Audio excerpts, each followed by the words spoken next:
A Ría de Arousa é a principal área bateira de Galicia. Neste escenario, o CIMA, o Centro de Investigacións Mariñas, está a desenvolver un estudo que busca determinar as causas e atopar solucións para o desprendemento do mexillón das cordas da batea. Desde fai tempo os mexilloeiros teñen unha preocupación porque hai un desprendemento importante nas rías, non? Nuns lugares pois hai un desprendemento maior que noutros.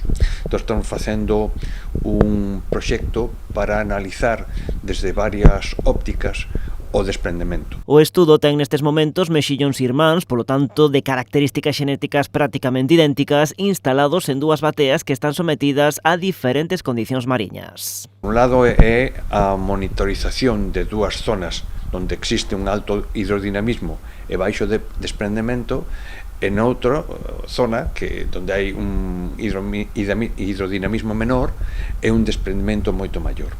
Entón estamos vendo, estamos monitorizando esas dúas zonas, que son concretamente o polígono H e E do Caramiñal, e ali estánse facendo as probas. E a partir de aí os investigadores fan análises das proteínas que se xeran en cada unha destas zonas no viso, órgano de fixación do mexillón, así como nas diferenzas anatómicas que se xeran en función da batea tanto no viso como na cuncha.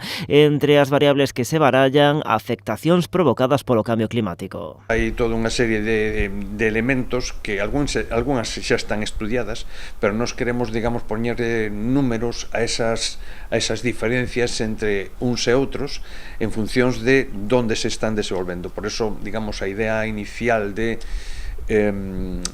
colocalos en lugares diferentes, sendo irmáns, creo que foi unha boa idea e xa nos están empezando a dar datos preliminares bastante interesantes. Unha vez teñan enriba da mesa unha diagnose, tentarán achegar ao sector solucións para reducir os desprendementos. Despois da diagnose, ver que medidas de xestión podemos propor ao sector para que simplemente melloren, que ese problema se poda reducir e que sexamos sindo competitivos nun mundo onde o mexillón galego que é un elemento de altísima calidad ten obviamente competencia e nos temos que adaptarnos a esa competencia para ser nós cada vez máis competitivos, obviamente. Os investigadores do CIMA, ademais, séntense arroupados polo sector que dende hai tempo ven amosando a súa preocupación por este fenómeno. O estudo ten un prazo de 4 anos, estará rematado no 2027.